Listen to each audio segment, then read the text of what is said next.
In a grand mansion nestled in the heart of a bustling African city, lived a billionaire named Kwame. His face often appeared on magazine covers, and his name was spoken with admiration by business leaders and politicians alike. He owned everything: luxury cars, properties across continents, designer clothes, and private jets. Yet in the midst of this extravagant life, his soul was hollow. Kwame's days were filled with meetings and accolades, but his nights were plagued with silence that no amount of money could fill. The laughter in his mansion was never genuine, only echoes of servants and social climbers trying to impress him. He had been in relationships, but none brought peace. Women desired his wealth, his connections, his last name, not his essence, and it hurt him in ways he couldn't explain.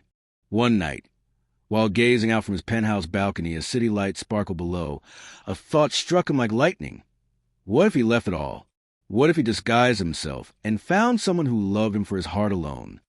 Determined to discover what true love looked like without the armor of wealth, Kwame vanished from the media, closed his businesses temporarily, and disguised himself as a crippled beggar.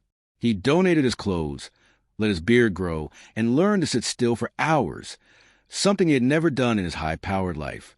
He bought a battered wheelchair and made his way to a distant rural village where no one would know his face.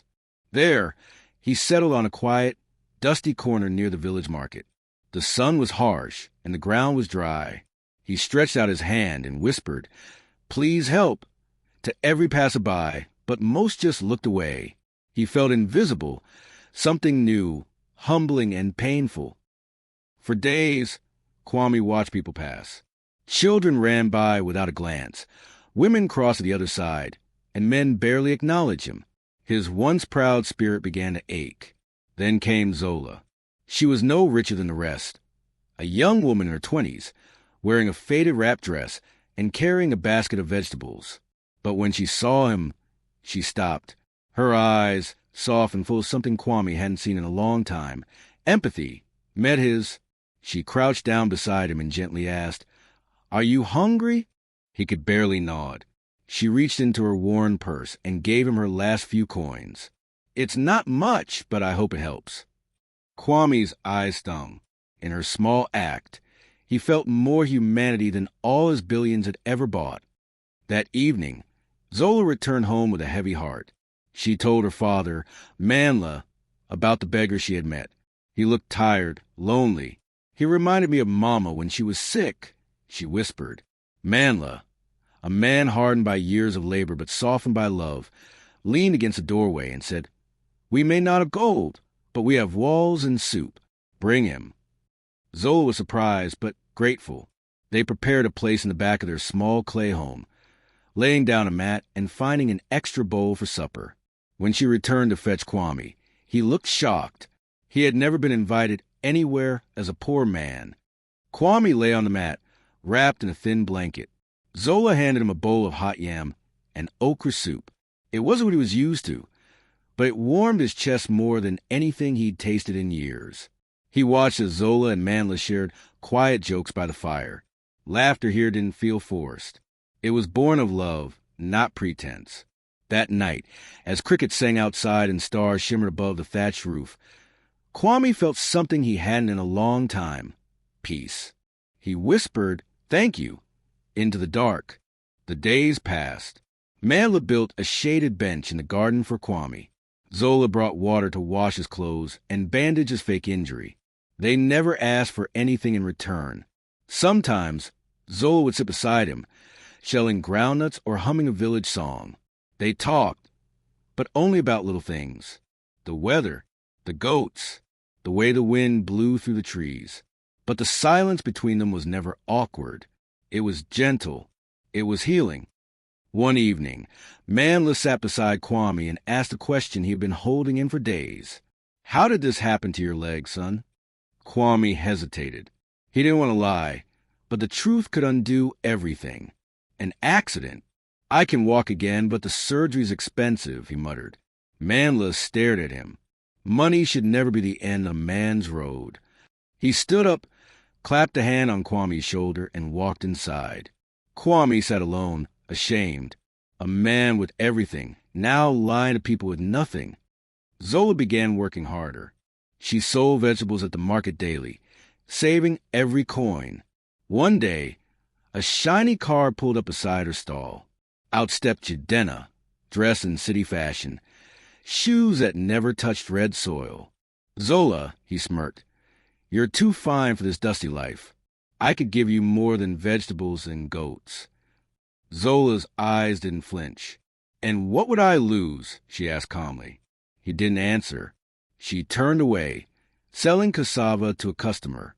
Behind her, Jidenna watched with clenched fists. Back at home, Zola and Manla sat at the dinner table. There was little to eat, a small bowl of boiled maize and water, but their hearts remained open. Manla looked at his daughter, her tired face glowing with determination. He knew she was working herself to the bone to save a man she barely knew. He admired her spirit. That night, after Zola had gone to sleep, Manla stepped outside into the cool air and stared at the stars. He thought about his late wife, about what she would say. He decided then, if saving Kwame meant selling part of their farmland, he would do it. Land could be earned back, but humanity, that was priceless. The next afternoon, Imani, Zola's childhood friend, visited the house. Her clothes were vibrant, her voice louder than usual. She sat cross-legged, eyeing Zola carefully. "So you're still wasting time on that beggar?" Zola smiled politely. "He's not what you think." But Imani wasn't here just to talk. She had been paid by Jidenna to convince Zola to reconsider his offer. Imani had accepted the money, without hesitation. "You deserve silk and perfume, not soil and soup," she pressed. Zola quietly shook her head. "Love isn't measured in shoes." Imani stared at her, confused. "You've changed." Angry at being dismissed, Imani stormed out and went straight to Jidenna. She told him everything, that Zola was in love with a crippled beggar, that she was refusing all his advances. Jidenna was stunned. A poor man had won where his money had failed. His pride wouldn't allow it. "She'll regret this," he muttered. But as Imani watched him fume, something unexpected stirred inside her. She had always loved Jidenna, had waited in the shadows for him to see her. But now she realized he never would. Her bitterness twisted into something darker. Hat week, Manla traveled across the village to meet a land agent. He signed over one of his 2 parcels of farmland, the only inheritance left from his ancestors. His hand trembled as he received the money. When he returned home, he placed the envelope in a drawer without a word. That night, he quietly told Zola, "We may have enough of the surgery now, but let's not say anything until the time is right." Zola hugged him tightly, unaware of the depth of his sacrifice. When Manla shared the news with Kwame, the young man turned pale. "You did what?" Kwame couldn't hold it in any longer. He confessed everything, that he was not poor, that he was a billionaire in disguise, that he had come seeking true love, not pity. Manla stood silently. Then, without a word, he walked outside. Moments later, Zola rushed in, demanding the truth. Kwame told her everything. Her eyes filled with tears. "We gave everything to help you," she whispered, her voice breaking. She turned away, devastated. The truth spread quickly. Within a day, the entire village knew the man in the wheelchair was a billionaire in disguise. Neighbors whispered behind clay walls. Children pointed. Some laughed. Others called it a blessing wasted.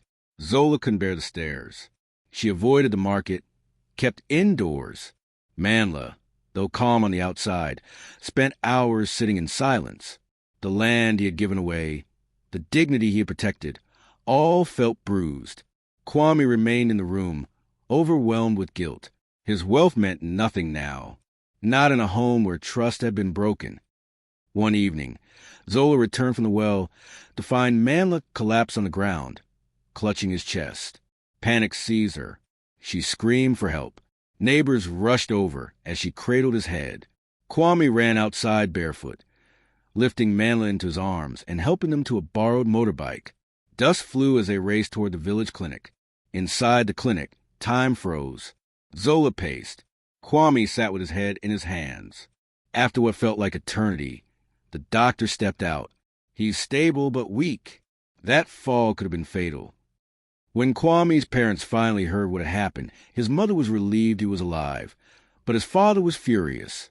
"You shamed us for a village girl," he bellowed. Kwame returned to the city for a brief visit, hoping to explain.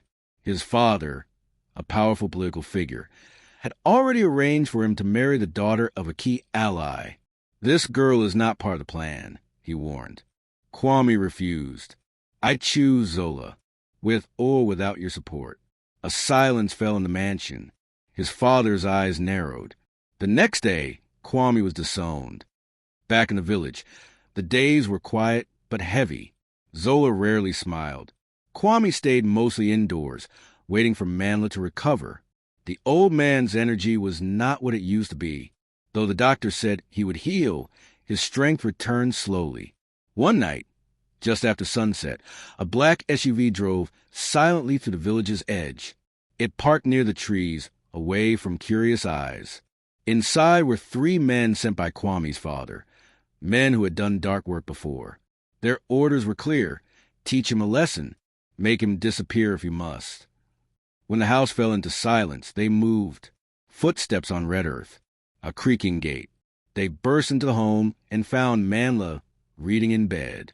The old man barely had time to rise before fists came down.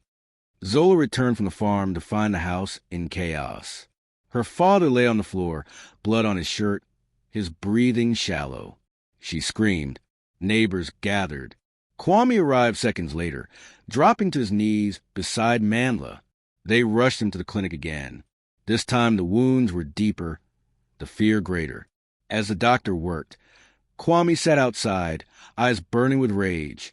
"My father did this," he whispered. He had tried to protect Zola and Manla from his world. But now, that world had crashed through their door. Kwame returned to the city without sleeping. He didn't go home. He went straight to his father's estate, stormed to the marble foyer, and into the study. His father looked up from a glass of brandy. "What now?" he said coldly. "You sent men to attack Manla." His father didn't deny it. "You brought shame to this family. Now you understand the cost of defiance." Kwame reached into his coat and pulled out a pistol. His hand shook, not from fear, but fury. "If he dies, you die," he said. The room went silent. The silence between father and son stretched. Kwame's hand trembled, but his eyes remained locked on the man who had raised him, a man whose pursuit of power had finally cost more than money. It had nearly taken a life. His father, usually proud and composed, saw something in Kwame's eyes that made his throat tighten. The rage was real. The threat was real. "I didn't want it to go this far," his father said slowly. "I just wanted control. I wanted the best for you." Kwame lowered the gun, not out of forgiveness, but exhaustion. "You wanted control. I wanted love. And now an innocent man lies in a hospital bed because of your pride." His father slumped in his chair. For the first time in his life, he looked small. "Tell me how to fix this." Kwame returned to the clinic. Zola was asleep by her father's bedside, one hand clasped around his. Her eyes were puffy from days of crying. Kwame sat down on the other side, quietly watching the rise and fall of Manla's breath. The nurse whispered that Manla had stabilized. "He's strong," she said, "but he'll need time." Kwame didn't respond. He only reached out and gently held Manla's other hand. "Please fight," he whispered. "Not for me, for Zola." The next morning, a convoy of black cars rolled into the village. Dust rose behind the tires as villagers stepped out of their homes in awe. No one had ever seen such vehicles as deep into the countryside. Out stepped Kwame's father, not in his usual tailored suit, but a simple tunic. His face was drawn with remorse. He walked slowly to the clinic, past the whispering villagers, past Zola, who stared at him with disbelief. Inside, he found Manla still unconscious, tubes in his arms, his chest rising and falling like a ticking clock. Kwame stood at the doorway.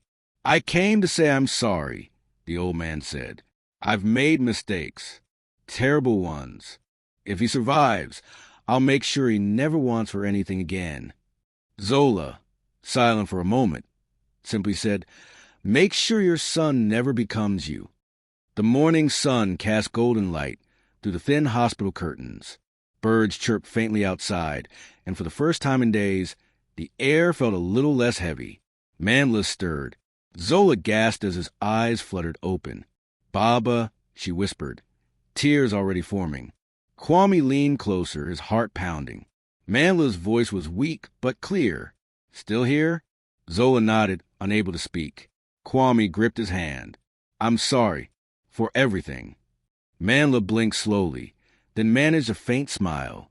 "You found love, son. Not many rich men find that." Kwame's eyes welled with tears. "You still call me son?" "You were my son long before I knew your name," Mandla replied. "What matters is what you choose next." In that moment, the weight of betrayal, pain, and regret began to lift. Not erased, but understood. Weeks passed. Mandla recovered slowly, and the house once again filled with gentle laughter. Word spread that the crippled beggar had been a billionaire all along, but this time the whispers came with pride, not judgment. Kwame didn't return to the city. Instead, he stayed. He helped Mandla rebuild part of the land, donated funds to the village clinic, and sat each morning with Zola beneath their favorite tree. Their silences remained, but they were rich with understanding now. Then one warm afternoon, in front of friends and neighbors, Kwame knelt beside the garden he had once sat in pretending to be broken. He held out a small box made of carved wood, not gold. "Zola," he said, voice trembling, "you saw me when I was invisible. You healed me when I didn't deserve it. Will you marry me?" Zola smiled, soft, radiant. "Only if you promise to stay humble," she said, laughter in her eyes. He nodded. "For you, always." Cheers erupted. The village clapped, danced, sang. It wasn't the kind of celebration that came from wealth. It came from something richer: love, forgiveness, and new beginnings. Sometimes love doesn't find us in palaces. It finds us in humble places, in quiet acts of kindness, in forgiveness given without condition. Kwame had searched the world for love, but it was in the place he least expected, beside the girl who had nothing and gave everything. And that, dear viewer, is where true wealth begins. If this story touched your heart, don't let it end here. Speech balloons, share your thoughts in the comments. What part moved you the most? Like this video to support powerful African storytelling. Subscribe and turn on notifications so you never miss another story that speaks to the soul. Share this with someone who believes love is more than money. True love still exists, and stories like this prove it.